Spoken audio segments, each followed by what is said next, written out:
Hare Krishna. I am going to discuss Srimad Bhagavatam, 1st canto, 3rd chapter, 28th sloka, that establishes that Krishna is the original personality of Godhead. Ete cha amsa kalau pumsam Krishnastu Bhagavan Swayam. Krishna is the original personality of Godhead. That is what Srimad Bhagavatam is saying. Now, sometimes Hindus get confused here. When I was being brought up as a Hindu, my parents taught me that it is love from Lord Vishnu, from which all the 10 incarnations come. The 10 incarnations are Meena Kute Kamatako Nrusimhavarnin Swamin Parasutapoda Ramachandra Sesham Sarama Yadunandana Kalki Rupa Sri Venkatachalapate Tava Suprabhatam. The 10 incarnations are Matsya Avatar, Kurma Avatar. Kurma is tortoise, Matsya is fish, Kurma is tortoise, Varaha Avatar, Varaha is boar, Narasimha Swami, then Varnin is Aditi's son,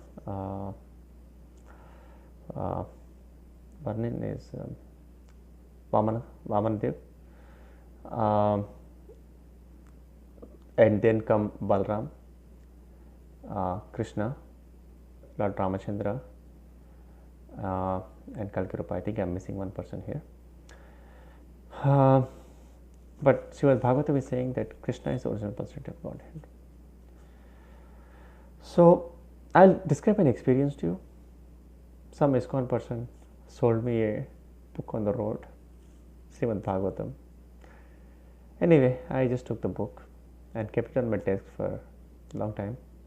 And then I was always struggling. Why do ISKCON people say Krishna is God? It is Lord Vishnu who is God, from whom all the incarnations have emanated. And I was struggling like that for so much time. And one day at office, I was getting bored. And I opened the book, Bhagavatam, to check what is this book which this person sold me on the road. And the first sloka I hit was 1st canto, 3rd chapter, 28th sloka. Ete cham amso kalau pumsam Krishnastu Bhagavan Swayam. Krishna is the original personality of Godhead. It hit me like a brick. Now, I have a very important sukruti in life, which is, by and large, I have never really fought with people. I have never really put people down.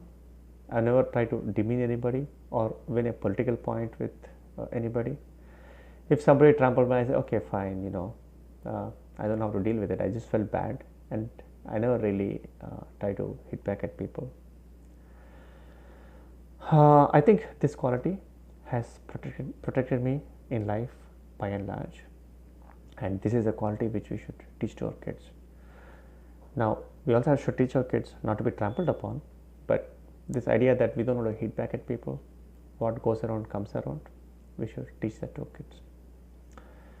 So, even when the ISKCON person said something which I did not like, that Krishna is God, I never really fought with him. I only said, why does this guy say this?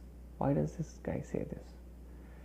And why do ISKCON people keep saying Krishna is God? And then I think this idea of not fighting with people and this idea of not trying to get back at people, I think it helped me out.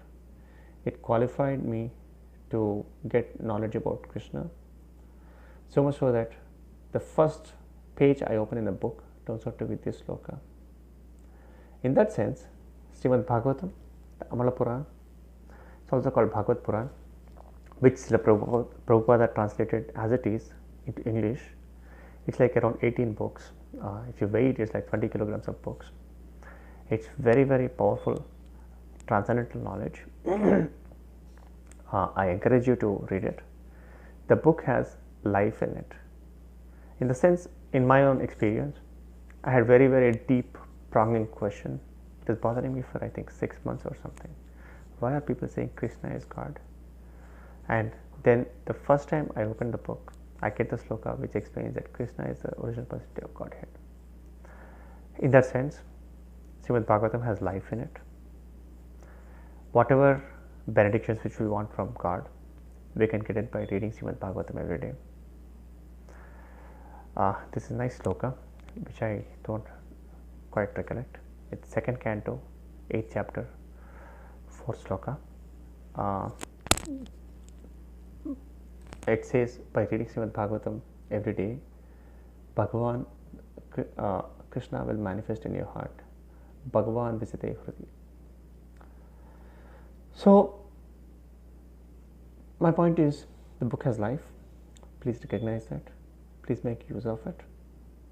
I'm also reminded about my diva, Yamuna Devi Mataji, the person who sang soul-stirring songs. When she got in touch with Srimad Bhagavatam, she realized it's a revelation. It's also an epiphany. She should sit under the book and pray to the book for knowledge and then read it. And she has benefited immensely from Srimad Bhagavatam. In fact, it is said that she also saw Lord Nrsimha Dev. He revealed herself to it. And think of this.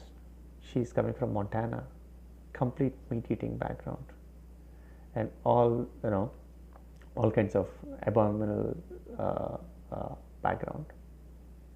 But Krishna revealed her to herself because of her devotion. Now, presumably, you are Indian. We have been brought up with all these things, Uggupalu, as a child, and still we don't value what we have. In that sense, it's my request to you to read Bhagavad Gita, even better Srimad Bhagavatam, for 10 minutes a day. Chant the names of God to connect with your Antaratma. Your mind is your worst enemy or your best friend.